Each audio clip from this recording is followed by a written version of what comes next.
My heartfelt thanks and appreciation to all national agencies. Palakpak!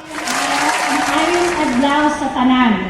Hangad po ng pamahalaan na mapakinabangan nyo ang mga serbisyo at benepisyong nakalaan para sa inyo.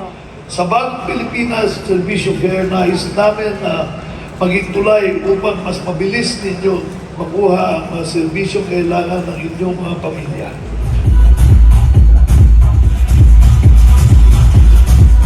Maraming salamat sa inyong lahat.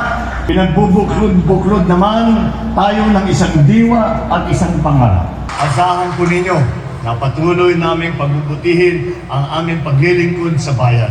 Isa po ang ating hangarin na maisulong ang bagong Pilipinas na maipagmamalaki nating ipamana sa ating mga anak at sa mga susunod na henerasyon. Sa ngalan ng lahat ng taga Davao de Oro, maraming salamat po.